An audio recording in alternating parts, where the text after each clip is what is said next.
I'm April. I'm standing outside the country club, the sun beating down on me as I take in the chaos of the past hour. My phone won't stop buzzing with notifications, each one a reminder of the sudden shift in my world. Just a short while ago, I was sitting at a table with my mother and her friends, being belittled and dismissed. Now, I'm the talk of the town, thanks to the upcoming Vogue cover featuring me. Let me rewind a bit. My mother, Mrs. Thompson, is a well-connected socialite. She's part of the high society crowd, always concerned with appearances and status. Her friends, Mrs. Reed, the head of a local charity organization, Mrs. Harris, whose husband owns a chain of high-end hotels, and Mrs. Lee, a well-known art collector, are cut from the same cloth. They're all in their late 50s, dressed in the latest designer labels, and they look down on anyone who doesn't fit their mold. I've been building my sustainable fashion brand for 6 years. It all started when I was 25. I was working as an assistant designer at a big-name fashion house, but I was appalled by the industry's waste.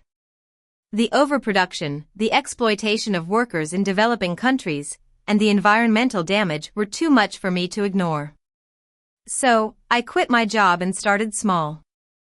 I made 10 pieces from organic cotton and deadstock fabrics and sold them through an Instagram account. I did everything myself: design, pattern making, sewing, photography, customer service, and shipping. The first year, I made $23,000 in revenue and netted about $8,000 after materials and shipping. My mother thought I was just playing around.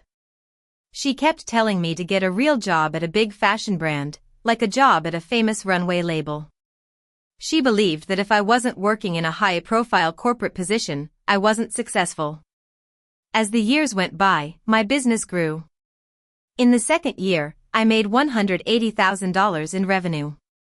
My mother said I was barely breaking even. The third year, it was $890,000, and she claimed it was unsustainable growth. In the fourth year, with the help of the pandemic pushing more people to shop online, I made $2.1 million. She said it was just luck. The fifth year, $3.8 million, and she thought it was a bubble.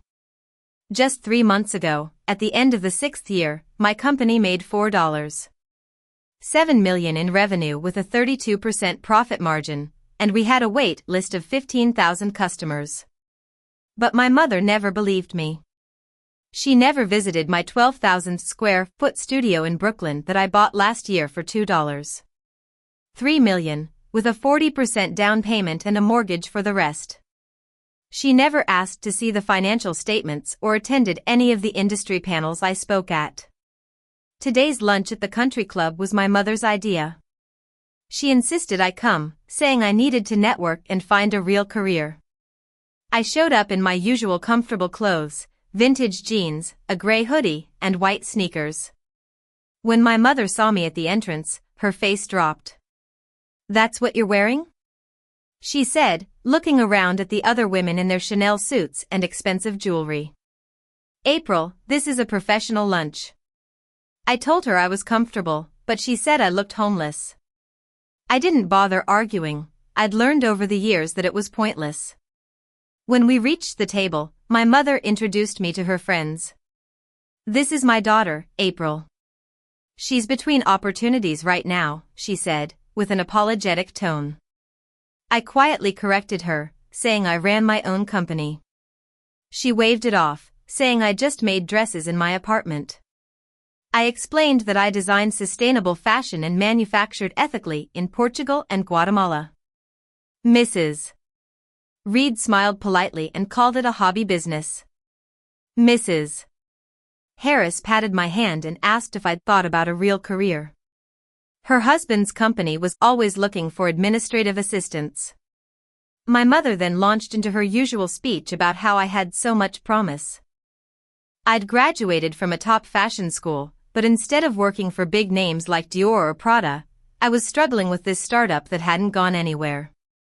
I calmly told them we'd made $4.7 million in revenue last year. My mother laughed and said I was exaggerating, that I worked out of my apartment. I told her I worked out of a 12,000 square foot studio in Brooklyn and had 34 employees. Mrs.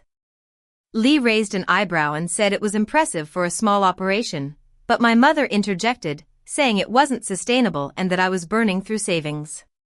I was used to this narrative. It was the same at family gatherings, like Thanksgiving, Christmas, and my cousin's wedding. My mother always painted me as someone who was struggling, directionless, and wasting my potential. Just when I thought it couldn't get any worse, a young woman in her early 20s approached our table. Mrs. Thompson? I'm so sorry to interrupt, but your daughter's work is incredible. I've been following her brand for 3 years, and I'm wearing one of her pieces right now, she said, gesturing to her blazer, a piece from our spring collection in organic wool, worth $485. My mother was stunned. The young woman, who introduced herself as Lily, said that everyone in fashion knew me and that I was revolutionizing sustainable design. She was in a fashion graduate program and they studied my supply chain model in their ethics course. After Lily left, things started to change. Mrs. Reed started scrolling on her phone and said I had 280,000 Instagram followers. She also found an article from a well-known fashion business magazine that said my company was valued at $15 million last year, and we were projecting $8 million in revenue this year, with an estimated net profit of about $2.5 million after expenses and payroll. Then, Mrs. Harris found something about Vogue on her phone. Her eyes widened as she said, "Oh my God." She turned the phone around, and there I was on the cover of the upcoming Vogue issue. The headline read, "The New Wave of Fashion, Women Redefining Luxury Sustainably," with my name, April Thompson, in smaller text. My mother's face went white. "Why didn't you tell me?" she asked. I reminded her that I'd told her 4 months ago when Vogue first contacted me, but she'd thought I was being scammed and that Vogue would never feature a hobby business. I finally let it all out. I told her that I'd been trying to tell her about my company's success for 6 years, but she'd always dismissed it. I'd been publicly humiliated, and she'd offered me administrative assistant jobs, never once asking to see the proof of my success.